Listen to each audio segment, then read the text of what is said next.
Hello， 咁多位，我係路易斯。最近香港就話搞呢個低空經濟，就發展呢個無人機嘅低空運送啊。其實呢排香港都好多無人機嘅活動啊，例如呢個無人機表演啦。其實香港已經落後咗人哋好耐㗎啦。咁啊，所以我今日上嚟深圳北呢一度啊，就有個無人機嘅空投配送服務。我而家去睇下佢係點樣運作嘅。而家都好肚餓啊，咁啊，所以嗌個外賣咁啊，試下呢個無人機配送。我而家就行緊去一個公園，有個無人機配送嘅空投櫃。喺高德地圖上邊好容易，你打無人機呢，就已經有個空投櫃嘅地址，你跟住個高德地圖行呢，就好容易去到㗎啦。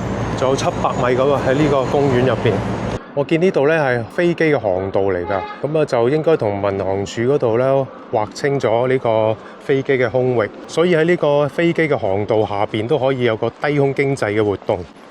到咗啦，喺呢個公園裏邊啊，北站中心公園，又見到一隻啦，又見到一隻啱啱放完呢個餐盒落去個空投櫃嗰度起飛。咁啊，其實我覺得香港有冇咁大個公園可以俾佢有無人機升降呢？我諗分鐘就係得郊野公園先有咁大地方咯。你冇理由喺啲鬧市啊、啲高樓大廈嗰度穿插一隻無人機㗎，係咪？又有一隻降落緊，我自己都會嘗試下嗌一個外賣嘅。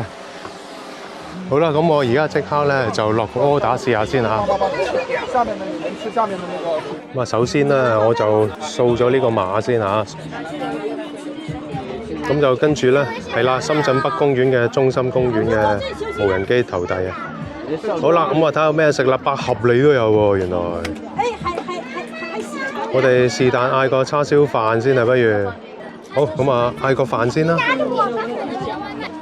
咁就係啦，使用呢個地址啦，深圳北嘅中心公園無人機空投，打埋電話先嚇。好啦，打好晒啲個人資料，跟住可以提交訂單。好啦，俾咗錢咯，咁而家等啦。咁有冇得追蹤嘅咧？其實有喎，有得追蹤嗰個，有得追蹤個物流狀態嘅。大概咧，哇，搭7至搭9先到，依家都仲有成40分鐘啊！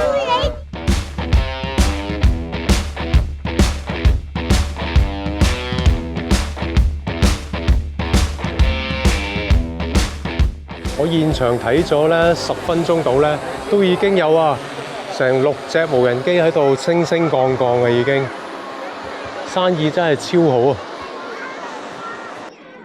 依家等咗15分鐘佢顯示無人機等待起飛，貨品正在登機顯示咗，咁即係差唔多㗎咯喎，34分鐘。我睇下佢起飛嗰陣飛過嚟要幾耐啊？好啦，而家啱啱起飛佢話距離我個降落點就3.1公里，5分鐘就飛到㗎咯喎，仲有2.7公里啊！依家我睇下佢係咪真係5分鐘可以到先嚇。咁而家23分啦，佢顯示就係12點28分會到啊，咁啱啱5分鐘。我而家4分鐘啦。佢4分鐘2.4公里飛4分鐘都幾快下喎！我見到依家2公里3分鐘啊，仲有1.8公里，好似拉佢咁啊，翻緊嚟呢個 home point 啊！我睇過啲新聞片佢應該係有個人喺個控制室裏邊 mon 住隻無人機嘅。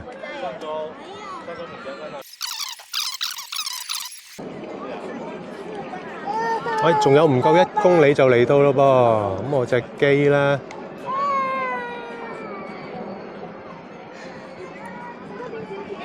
仲有唔夠1公里。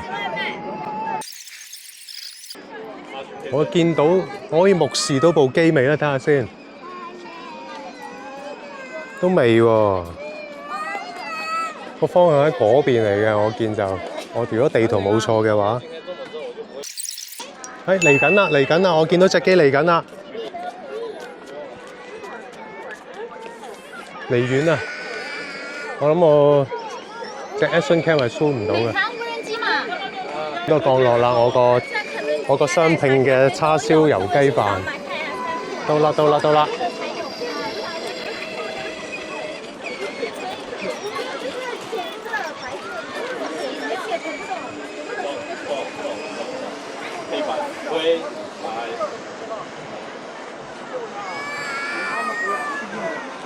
依家嗰個風勢好弱啊，咁啊好適合佢穩定降落，應該唔會蹬山我個飯嘅。好，瞄準嗰個降落點，而家好慢慢下降落去嗰個平台上邊。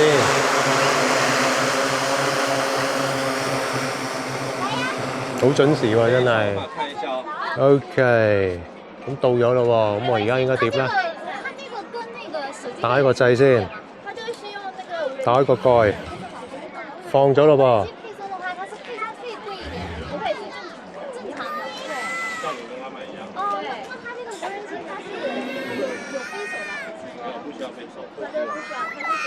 好啦，咁而家擺咗落去個櫃入邊啦喎，安排緊邊一格俾我咧？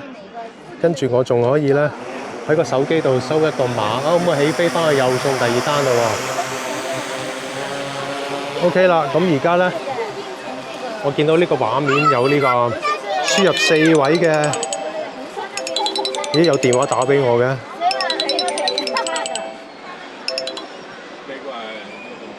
你好。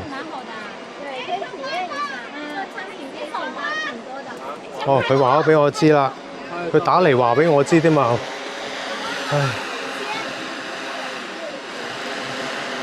咁跟住咧，我就要喺呢度輸入翻個4個位嘅取餐碼。好，咁我而家啦，撳翻6961，6961，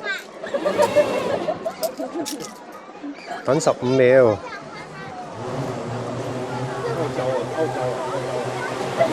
佢喺個櫃裏邊咧，褪過嚟呢個取餐口嗰度。好。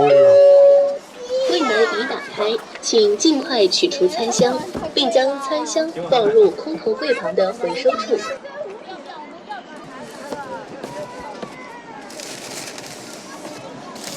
哇，仲好熱㗎喎！依家。好，咁我而家接翻埋呢個盒先嚇。點接啊？這裡拉起來就可以。哦 ，OK。好，咁啊入落去呢度，咁我哋睇下個飯嘅質素係點樣先。哇！佢真係俾咗2個餐具，呢啲唔使理佢啦，呢啲。有隻鹹蛋添㗎喎，除咗雙拼之外，好似5寶飯咁喎。哇！好正啊，我覺得。就係咁樣咯。哇！佢設計嗰條飛行路線啊，嗰個進場同離場嗰個路線都好精密下嘅。咁呢度就咁直上啦。但係如果降落嚟講咧，嗱見到2部機咧，相差嗰個距離都有啲嘅。降落嚟講咧，就離遠大概就50米遠啦，就開始下降嘅個高度。然之後再打橫進場，過返去空投櫃嗰邊降落。咁樣可以咧避免喺空中碰撞。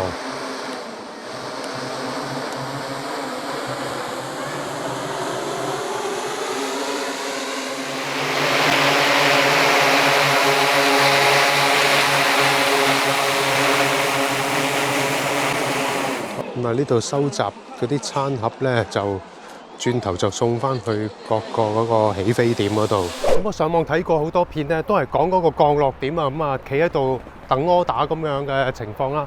咁我而家揾到一個起飛點啊，咁樣送餐裝餐嗰個位，呢一個位咧就係無人機送餐嗰個起飛點啊。嗱，見到前面有隻機喺度降落緊啦。咁呢度又啱啱升空咯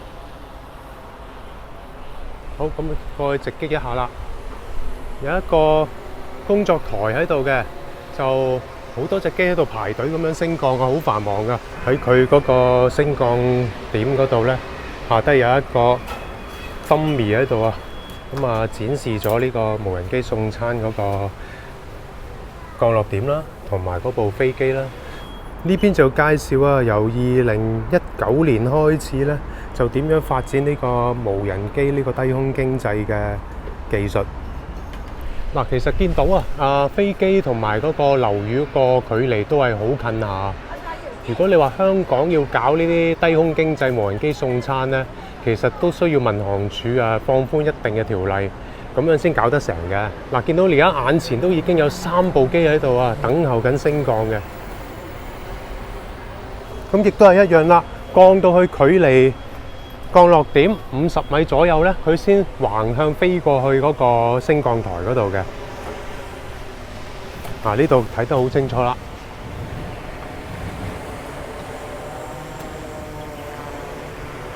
呢度啱啱有位客人啊，用呢個無人機空投咧就 order 咗 KFC 啊，咁我睇下點樣送餐嘅。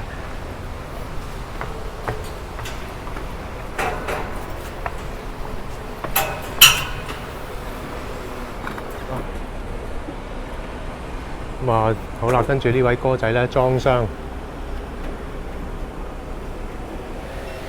裝完箱之後咧就掃翻個二維碼啦，就跟住就將個數據信息咧就傳俾訂咗外賣嘅客人。咁呢個時候咧，客人嘅手機 app 咧就會顯示翻你嘅外賣咧就準備上機噶啦。好似我頭先喺公園等嗰個咁樣啦。首先咧係要過磅啊，睇下咧無人機可唔可以承載到啦。就運過嚟呢度準備登機咯喎，呢條登機橋啦，我叫做。咁就裝落去其中一隻無人機嗰度。咁都係用二維碼過機嘅。咁即刻有埋嗰個降落點㗎，即係送外賣嗰個地址啦。而家咧技術人員就將嗰個外賣盒就固定喺無人機個機架嗰度。好啦，跟住一撳個掣咧，就可以起飛㗎咯喎。呢度應該咧就係要等翻中央控制中心嗰度咧，命令佢可以起飛先可以飛嘅。好啦，而家可以起飛啦。呢度咧嗰度係個叉電嘅櫃嚟㗎，裏邊裝咗好多電池喺度叉緊。咁而家換完電就隨時候命啦，呢啲機。好啦喎，呢邊又有隻起飛咯，啱啱裝完餐。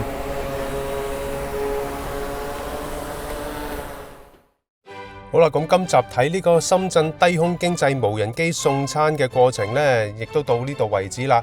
唔知第日大家喺香港會唔會見到同一樣嘅畫面出現呢？又或者大家對香港未來搞呢個低空經濟有任何意見，都歡迎喺下低留言板嗰度發表下。當然最好就係睇完片記得俾 like、分享同埋訂閱。我哋下集再見，拜拜。